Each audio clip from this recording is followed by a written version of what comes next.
nuit de Ramadan avec le prophète Muhammad, paix et salut sur lui et sa famille. C'était une douce nuit de Ramadan à Médine. La lune illuminait le ciel clair, et une brise légère soufflait à travers les rues paisibles de la ville. Du prophète, paix et salut sur lui. Dans la maison du messager d'Allah, paix et salut sur lui, la vie suivait un rythme simple, mais empli de spiritualité et d'amour familial. Le jeûne du prophète, dès l'aube. Le prophète, paix et salut sur lui, avait pris son suhoor, repas de l'aube, avec sa famille. Il encourageait toujours les siens à ne pas négliger ce repas béni, disant « Prenez le suhoor, car il y a en lui une bénédiction. » Rapporté par Al-Bukhari et Muslim, ce matin-là, le suhoor était modeste. Quelques dattes, de l'eau fraîche et un peu de lait. Sa bien-aimée épouse Aïcha radiallahu anha veillait à ce que tout soit prêt.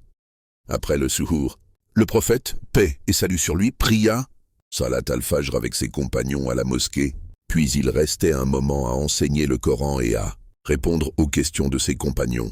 L'après-midi, la patience et l'adoration. Pendant la journée, malgré la chaleur accablante de Médine, le prophète, paix et salut sur lui, restait patient et serein. Il passait son temps à la mosquée, enseignant et rendant justice, tout en rappelant aux croyants l'importance du jeûne, du bon comportement et de la générosité. Lorsqu'il rentrait chez lui, il trouvait ses filles et épouses occupées à des tâches simples. Il les aidait souvent dans leurs travaux domestiques, un modèle d'humilité et d'amour familial.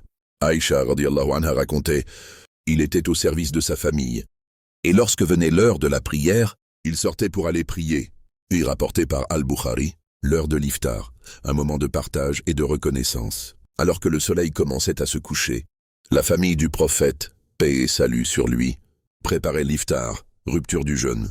Fidèle à sa tradition, il rompait son jeûne avec quelques dattes et de l'eau en disant « La soif est partie, les veines sont humidifiées, et la récompense est confirmée si Allah le veut. » Rapporté par Abu Daoud. Autour de lui, ses épouses et ses filles partageaient ce moment sacré. L'ambiance était paisible, emplie de gratitude et d'amour.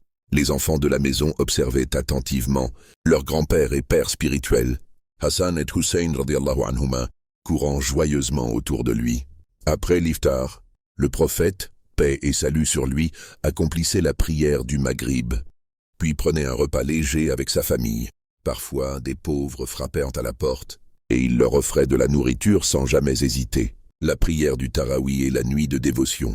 Après la prière d'Isha, le prophète, paix et salut sur lui, priait le Tarawi. Souvent seul ou en petits groupes, ses compagnons se rassemblaient parfois derrière lui, émerveillés par la beauté de sa récitation du Coran.